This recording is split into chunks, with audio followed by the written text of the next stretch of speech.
Bien, nous allons prendre nos Bibles une fois de nouveau et regarder ensemble dans Hébreux chapitre 11. Et mon texte aujourd'hui est à partir du verset 8 jusqu'au verset 19. Et je voudrais vous parler de la foi d'Abraham et Sarah.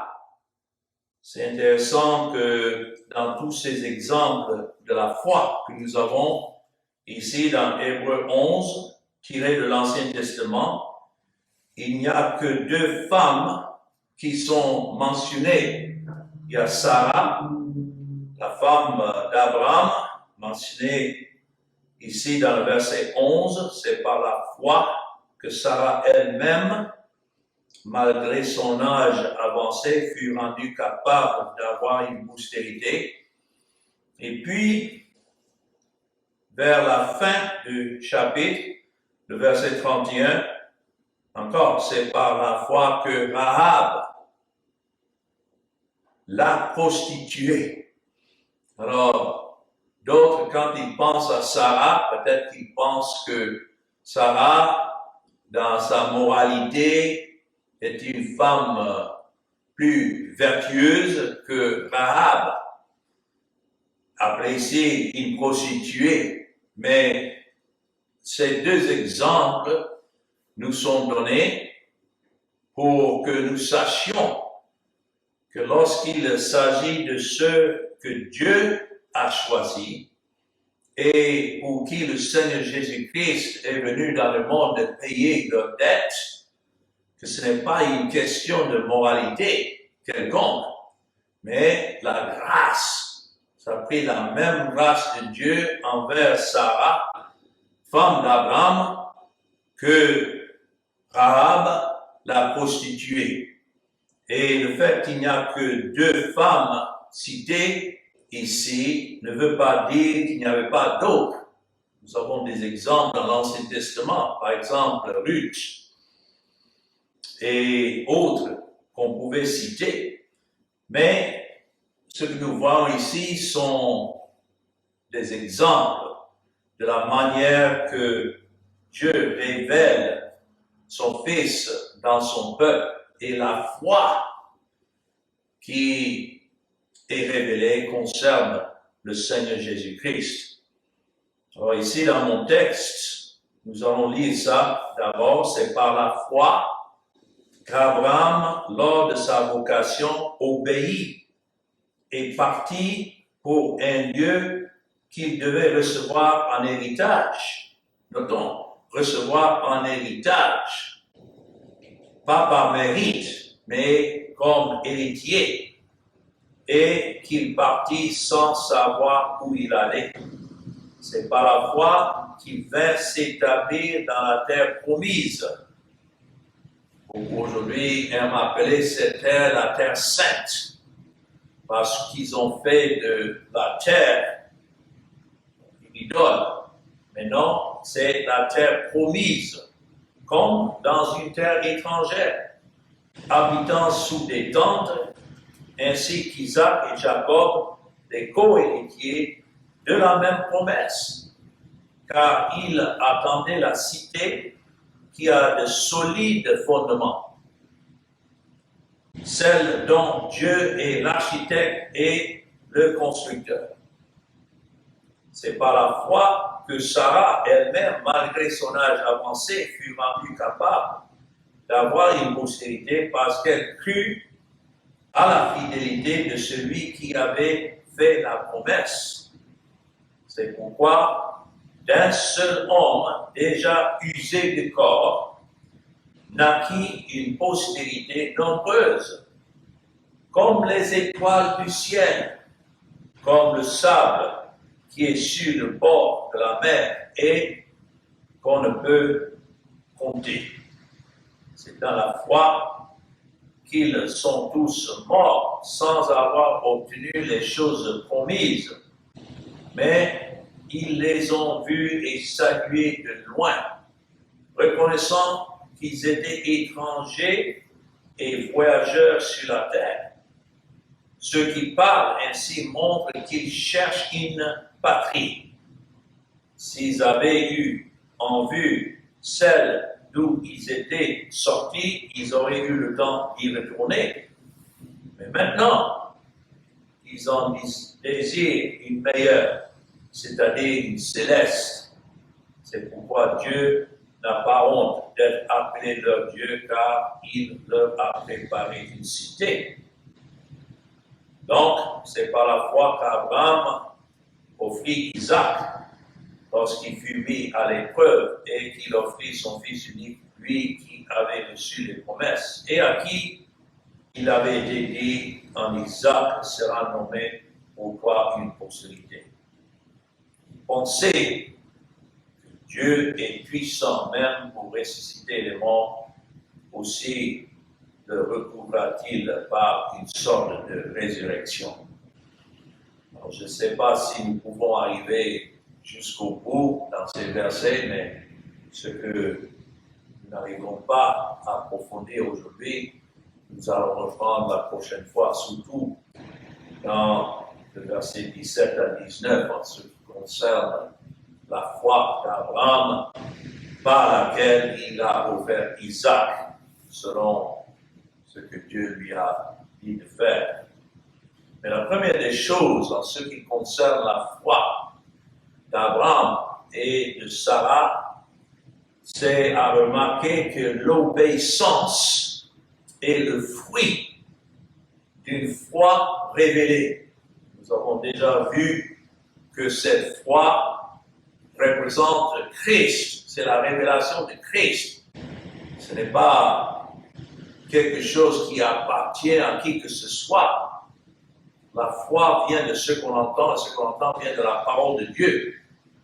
Et c'est l'esprit de Christ qui révèle Christ dans les cœurs de ceux que le Père a choisis et pour qui le Seigneur Jésus-Christ est venu dans le monde. Mais déjà, depuis le début, nous voyons que ceux de l'Ancien Testament avaient cette même foi qui leur a été donnée ou révélée que nous avons aujourd'hui, si nous sommes des enfants de Dieu. C'est la même foi. Eux, ils ont reçu l'Esprit pour regarder en avant à Christ et son œuvre qu'il devait accomplir. Nous regardons en arrière, voyant celui qui est venu, effectivement, selon ce que Dieu a promis et ordonné. Mais c'est la même foi. Mais là où il y a cette foi révélée, il y a cette vocation, comme c'est écrit ici. C'est par la foi qu'Abraham, lors de sa vocation, cela nous indique déjà que sans cette vocation de Dieu, cet appel de Dieu, Abraham ne pouvait pas avoir la foi. Mais qu'est-ce qui a démontré qu'il avait cette foi qui lui a été donnée? C'est grâce à cette vocation et à cause de cette vocation, il a obéi. Là encore, l'obéissance ne fait pas part de notre nature. Si nous arrivons à obéir à cette vocation de Dieu, de venir à Christ et de croire en Christ, ça c'est le don de Dieu. Ça ne vient pas de nous-mêmes. Paul, en écrivant aux Éphésiens, l'a bien précisé dans le chapitre 2 de son épître. Il dit dans le verset 8, c'est par la grâce que vous êtes sauvés. Quand c'est écrit par le moyen de la foi, ce n'est pas la foi qui sauve. Ici, c'est écrit, c'est par la grâce que vous êtes sauvés, mais le moyen de la foi, c'est la manière que Dieu fait entrer dans cette foi concernant Christ, cette grâce. C'est par la révélation de Christ, le moyen de la foi. Mais notons clairement dans le verset 8, et cela ne vient pas de vous. C'est le don de Dieu. tout ce qui comprend le salut, c'est le don de Dieu. Et le verset 9, ce n'est point par les œuvres. Donc Abraham ne pouvait pas se vanter d'avoir eu la foi, parce que ça ne lui appartenait pas. C'est le don de Dieu qu'il a reçu comme héritier, comme exactement nous qui sommes des enfants de Dieu aujourd'hui. C'est écrit dans le verset 10, car nous sommes son ouvrage, ayant été créés en Jésus-Christ pour de bonnes œuvres, que Dieu a préparées d'avance afin que nous les pratiquions. Donc cet ordre est très important. Nous sommes son ouvrage. Sans Christ, nous ne sommes rien. Sans la vie qu'il nous donne, nous ne sommes rien. Et donc, le fait que nous soyons en Christ, que nous ayons même la connaissance de Christ, ou bien l'intelligence de Christ que la foi donne, ça c'est comparé à celui qui est créé en Jésus-Christ, de la même manière qu'il a dit que le monde soit au début, et que le monde fut ici, ayant été créé en Jésus-Christ pour de bonnes œuvres. Le mot bonnes œuvres veut dire, c'est le fruit qui rend gloire à Dieu, comme nous sommes en train de lire ici dans Hébreux chapitre 11. Tous ces actes, tous ces exemples de ceux qui ont, grâce à la révélation de la foi, ont agi selon cette foi. C'est ainsi que ces choses ont été, notons, préparées d'avance par Dieu, afin que nous les pratiquions. Donc en rien, l'homme ne peut prendre la gloire pour dire que non, c'est grâce à ma décision ou bien mon soi-disant libre arbitre que je suis ce que je suis. Non. Nous sommes ce que nous sommes par la grâce de Dieu si nous sommes véritablement enfants de Dieu. Donc, ça c'est important de garder cet ordre. Revenons ici dans mon texte, dans Hébreux 11, le verset 8. Notons, précédé par la foi, suite l'obéissance. C'est en raison de la foi, c'est-à-dire Christ révélé en Abraham, qu'il est parti sous la direction de Dieu, même ne sachant pas pleinement la fin de tout cela, parce que c'est écrit dans le verset 8, il est parti sans savoir où il allait, sans avoir vu d'abord cette terre promise, mais dirigé par l'Esprit de Dieu, il est parti. Ouais, c'est comme ça que nous vivons. Nous avons les Écritures et nous voyons ce qui est écrit concernant le salut qui est en Jésus-Christ. Mais je dois dire, je n'ai jamais vu le Seigneur Jésus lui-même de mes propres yeux.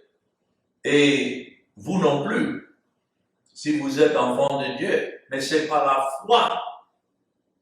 La foi ne marche pas selon ce qu'on voit, mais la foi reçoit de Dieu cette révélation telle que c'est dans sa parole. Et c'est ainsi comme Abraham que nous partons.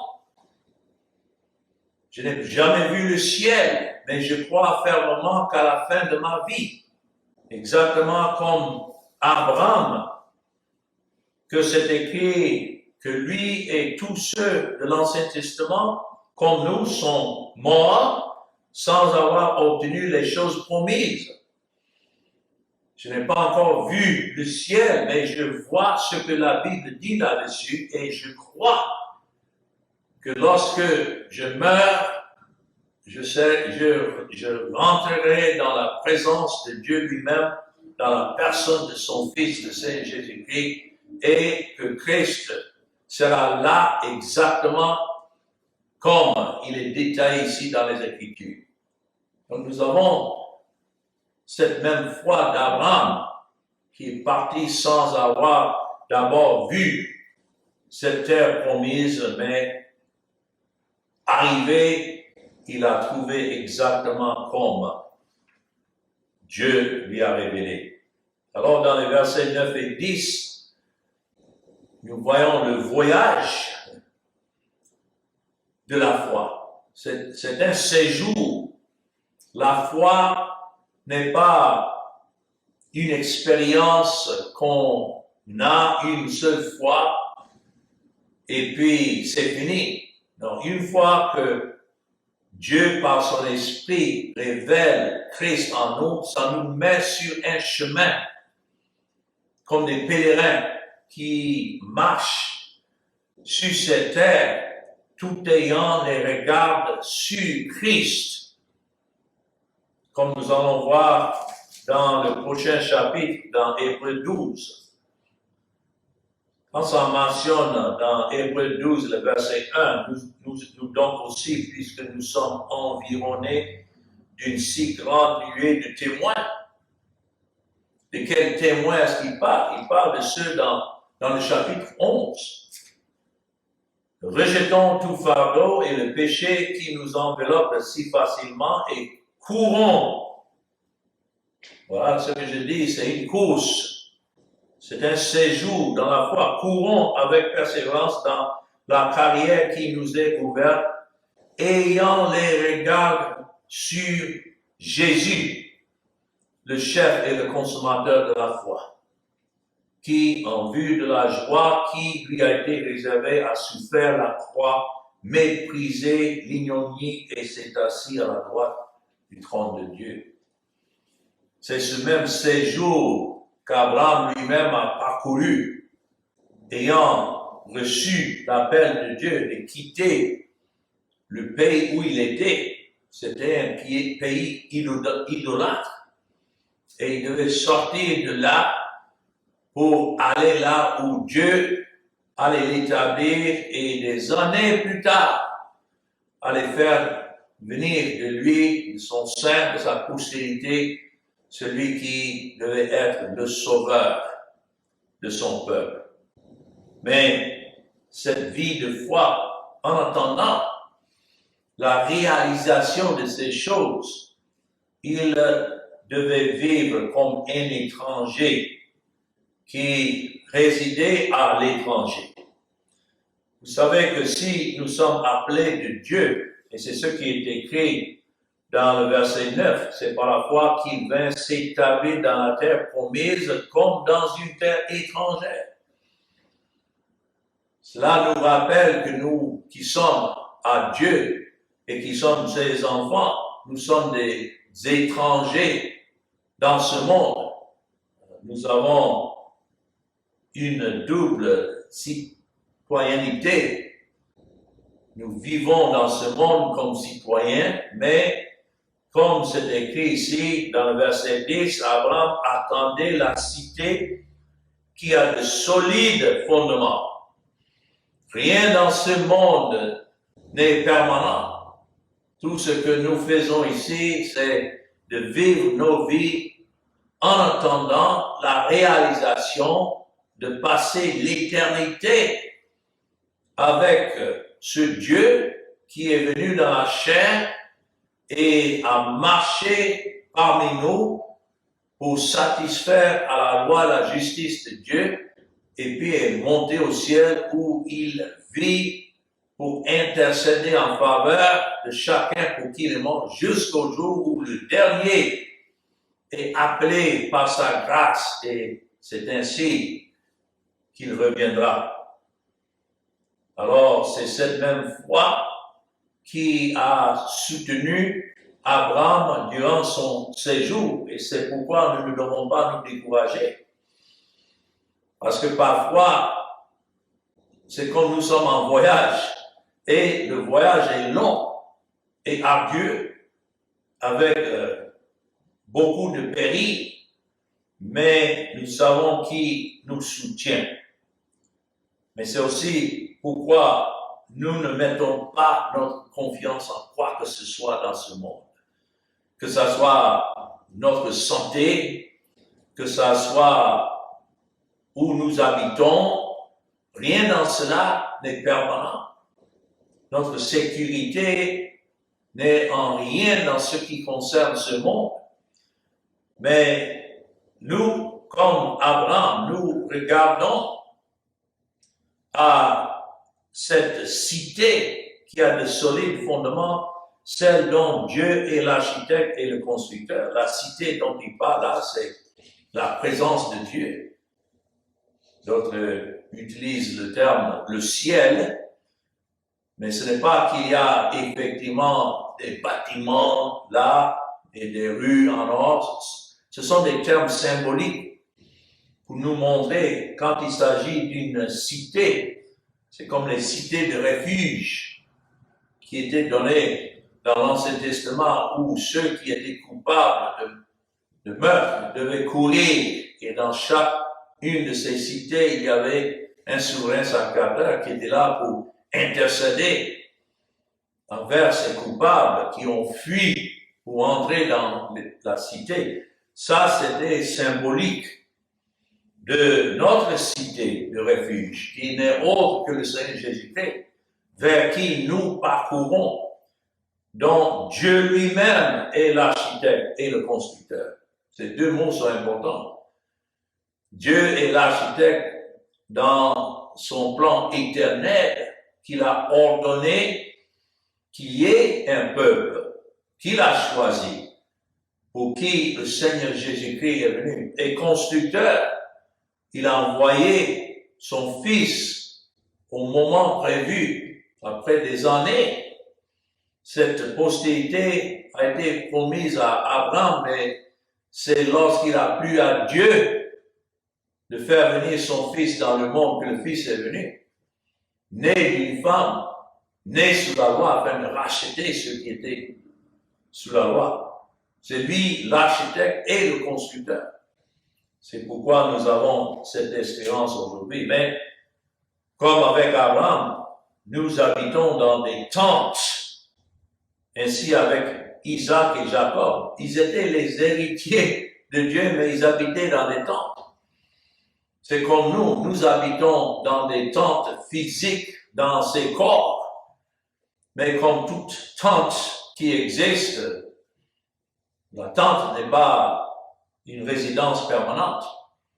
On doit un jour plier cette tente pour en finir avec. Et c'est ainsi que nous vivons. Mais dans nos tentes, c'est-à-dire ces corps dans lesquels nous vivons, nous avons les richesses de Dieu en Jésus-Christ. Donc, comme Abraham et comme Isaac et Jacob, nous regardons au-delà de tout ce que nous pouvons voir ici dans ce monde. Et nous cherchons, nous sommes attachés encore par la foi à cette cité dont les fondations, il n'y a qu'une seule fondation qui n'a jamais été posée, c'est Christ et Christ crucifié. Donc, voilà un résumé de la foi d'Abraham. Et c'est la même foi qui est donnée à tous ceux que Dieu a ordonné au salut et pour qui le Seigneur Jésus-Christ est venu dans ce monde. C'est ainsi dans les versets 11 et 12. Attaché à Abraham et sa femme, les deux étaient unis, comme c'est le cas de ceux qui sont mariés, que la femme quitte ses parents et s'attache à son mari, et les deux deviennent une seule chair. Ce n'est pas nécessairement toujours le cas où vous avez un qui est croyant et l'autre aussi croyant. Il y a parfois où il y a peut-être dans un mariage un couple où l'époux est peut-être enfant de Dieu, mais l'épouse n'est pas, ou au contraire, c'est l'épouse qui est croyante, mais non pas l'époux. Mais dans ce cas, en ce qui concerne Abraham et Sarah, nous avons l'évidence ici que les deux étaient les objets de la grâce de Dieu. Quelle bénédiction!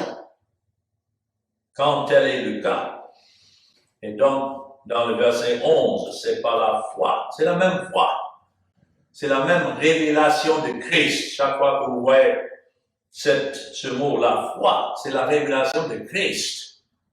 Ce n'est pas une expérience personnelle ou bien une décision qui provient de nous, non. C'est la révélation de cette foi de Christ. C'est par cette même foi que Sarah elle-même, malgré son âge avancé, fut rendue capable d'avoir une postérité. Dans ce cas, on peut lire ces mots dans le verset 11, quand c'est écrit par la foi, c'est à cause de la foi.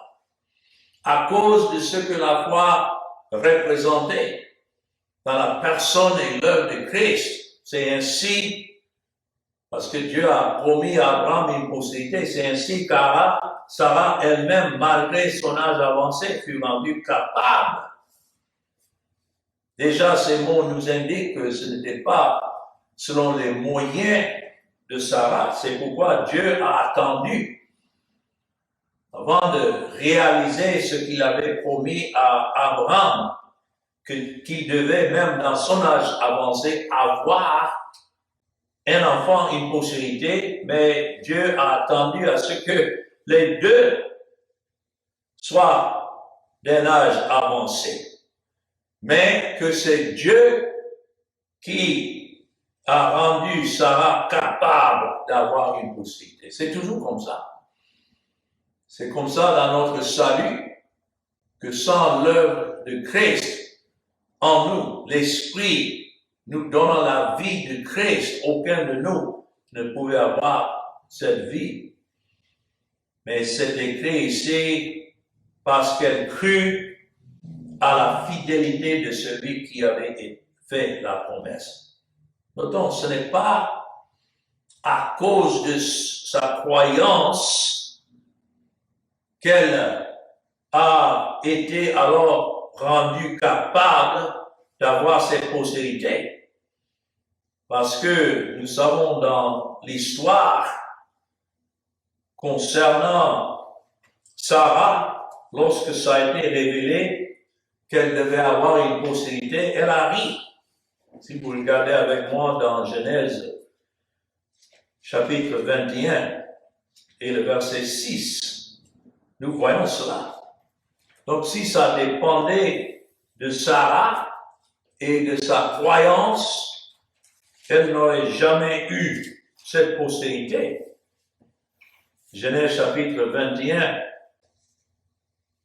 commençons dans le verset 5. Abraham était âgé de 100 ans à la naissance d'Isaac, son fils, et Sarah dit, Dieu m'a fait un sujet de rire.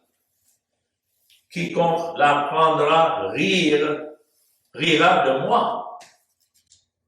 Elle ajouta, verset 7, qui aurait dit à Abraham, Sarah allaitait des enfants. Cependant, je lui ai enfanté un fils dans sa vieillesse.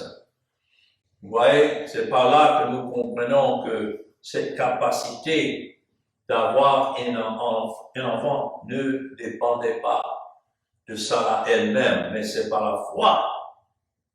Dieu lui a donné cette foi, de croire à sa fidélité et à ce qu'il avait promis. Et c'est comme ça que nous croyons. D'ailleurs même, le nom Isaac signifie rire. Et en fait, ça fait rire. Mais non pas dans le sens de ridiculiser le fait qu'Isaac a été né, mais rire dans le sens de se réjouir et être étonné comment cela puisse être arrivé. Et nous savons que si Dieu a fait une œuvre de grâce en nous, c'est la même chose. Nous sommes étonnés. Et on peut dire dans le même sens, nous rions de penser, d'imaginer que Dieu ait pu prendre des pécheurs morts dans leur péché, comme Sarah était déjà à un âge avancé, incapable d'avoir un enfant, mais c'est le Seigneur qui l'a rendu fructueux. Et c'est comme ça notre salut. S'il y a la gloire à donner, c'est toujours à Dieu et non pas à nous. Mais ce qui est nécessaire de comprendre en ce qui concerne la foi de Sarah, c'est la dernière partie du verset 11, qu'elle crut à la fidélité de celui qui avait fait la promesse. Voilà, l'objet de la foi est toujours à celui qui donne la foi, c'est-à-dire Dieu et son Fils. Et donc, nous croyons à sa fidélité, d'accomplir ce qui avait été promis. Qu'est-ce qui est promis à ceux que Dieu a choisis? C'est le salut. C'est le pardon de tous nos péchés en Jésus-Christ. C'est la justification par le sang de Christ qui nous est promise. Alors, c'est la foi qui fait que nous appréhendons ce Sauveur et que nous le voyons pas avec des yeux physiques, mais spirituels, et que nous croyons. Cette postérité promise à Abraham est décrite ici dans le verset 12 comme une postérité nombreuse comme les étoiles du ciel et comme le sable qui est sur le bord de la mer et qu'on ne peut compter. Il s'agit là non pas seulement d'une postérité physique, parce qu'il y en a qui disent, ah, mais voilà, les Juifs qui sont sortis d'Abraham. Mais il faut savoir aussi que les Arabes sont sortis d'Abraham. Et ensemble, quand on compte aujourd'hui le nombre de ces pays arabes ainsi que juifs, on peut dire oui, c'est en quelque sorte une possibilité nombreuse, mais pas dans le sens que nous voyons ici où c'est écrit un nombre comme les étoiles du ciel et comme le sable qu'on ne peut compter. Là, ça doit représenter plutôt un nombre spirituel. Et c'est effectivement de cela que Paul a écrit dans son épître aux Galates. Et le chapitre 3, le verset 16. Donc, quand il s'agit ici d'une postérité, cela va au-delà d'une simple postérité physique. Oui, Dieu a accompli à travers la postérité physique d'Abraham tout ce qu'il avait déjà ordonné.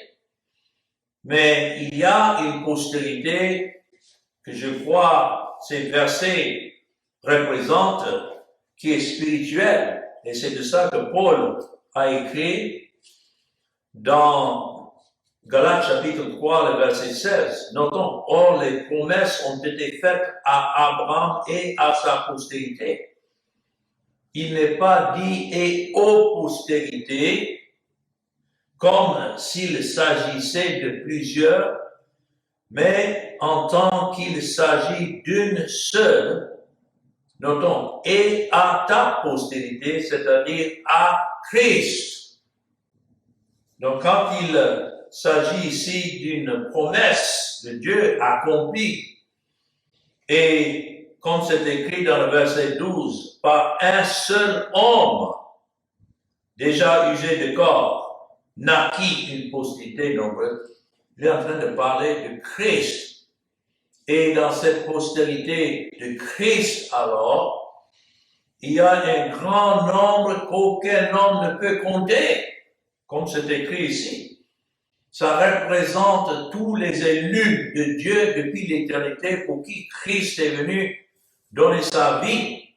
Et cette postérité ne comprend pas simplement les Juifs, mais c'est une postérité tirée de chaque nation choisie par Dieu, comme nous lisons ici dans Apocalypse chapitre 5. Et le verset 9, nous avons ici une représentation de ceux qui sont autour du trône de la grâce de Dieu et ils chantaient un cantique nouveau, Apocalypse 5, 9, en disant, tu es digne de prendre le livre et d'en ouvrir les sceaux. Le livre ici représente tout ce que Dieu a destiné et tout ce qui doit se passer déjà ordonné. Dans le verset 1 de ce chapitre 5, c'est écrit, puis je vis dans la main droite de celui qui était assis sur le trône un livre écrit en dedans et en dehors, scellé de 7 sceaux. Et il n'y avait qu'un seul qui pouvait ouvrir les sceaux, rompre les sceaux, si ce n'est l'agneau lui-même, assis sur le trône, ayant accompli tout ce qui est nécessaire pour le salut de son peuple. Donc, c'est ceux-là qui sont maintenant en train de chanter, disant, tu es digne de prendre le livre et d'en ouvrir les sceaux, car tu as été immolé et tu as racheté pour Dieu par ton sang des hommes, ce n'est pas tous les hommes, mais des hommes de toute tribu, de toute langue, de tout peuple et de toute nation. Tu as fait d'eux un homme, un royaume, des sacrificateurs pour notre Dieu, et ils régneront sur la terre. Alors, voilà ce nombre de la postérité du Christ qu'on ne peut pas compter. Et ceux-là ont tous cette foi qui a été donnée à Abraham grâce à Christ. Et puis, nous allons terminer en regardant les versets 13 à 16. Quelles sont les leçons alors que nous pouvons apprendre de ce que la foi d'Abraham et Sarah nous enseignent? Premièrement, nous voyons que cette foi nous donne une espérance au-delà même de cette vie, même au-delà de la mort, parce que c'est écrit dans le verset 13 que c'est dans cette foi qu'ils sont tous morts. Le fait d'avoir cette foi qui est la grâce de Dieu ne nous assure pas ou bien nous préserve de la mort physique. Bien sûr, la mort spirituelle, ceux qui sont de cette foi ne vont jamais souffrir de la seconde mort, comme la Bible en parle de l'enfer et du jugement. Non, nous sommes sauvés par cette grâce, mais cela n'empêche que nous allons tous mourir. Mais néanmoins, c'est cette foi qui nous donne cette espérance sûre et solide en face de la mort. Parce qu'Abraham et Sarah sont morts depuis bien des milliers d'années. Pourtant, ils vivent aujourd'hui auprès de ce même Seigneur qu'ils ont vu de loin par cette foi. En attendant à ce que les autres que Christ a rachetés, tels que nous sommes, nous allons les rejoindre avec un seul but, comme nous avons vu dans Apocalypse 5, adorer l'agneau immolé. Donc c'est cette même foi qui nous donne cette espérance. Bien sûr, dans cette vie, nous n'avons pas encore vu de nos yeux la réalisation de tout ce qui est écrit. et ce qui est promis, mais néanmoins, nous allons à la mort, croyant ce que Dieu lui-même a promis. Comme c'est écrit dans le verset 13, ils les ont vus et salués de loin, reconnaissant qu'ils étaient étrangers et voyageurs sur la terre. C'est tout ce que nous sommes. Notre vraie cité est auprès du Seigneur. Et ceux qui parlent ainsi montrent qu'ils cherchent une patrie. Patrie, ça c'est notre véritable héritage. Il n'y a pas de distinction en ce qui concerne ceux qui sont en Christ. On ne peut pas dire que tel est juif ou tel est païen, tel est femme, tel est homme. Non. En Christ, nous sommes un. Notre patrie, c'est Christ et ce qu'il a accompli à notre égard.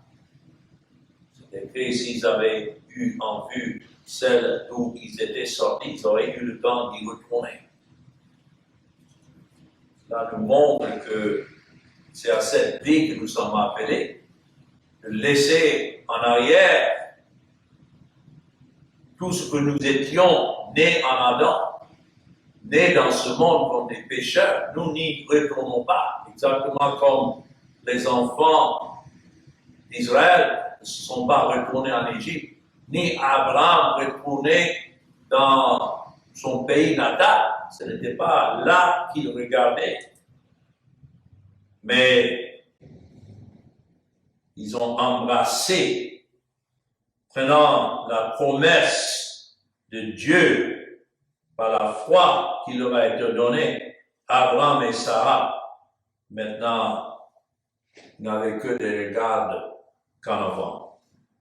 Et c'est pourquoi, dans le verset 16, ils disent, ils en désirent une meilleure, c'est-à-dire une céleste. Voilà ce que le monde ne peut pas comprendre, parce que le monde lutte pour rester ici et toujours essaie de gagner davantage, soit de l'argent ou bien une meilleure position dans la société. Ils luttent parce que ils sont encore dans la chair. Et tel serait notre cas si ce n'était la grâce de Dieu.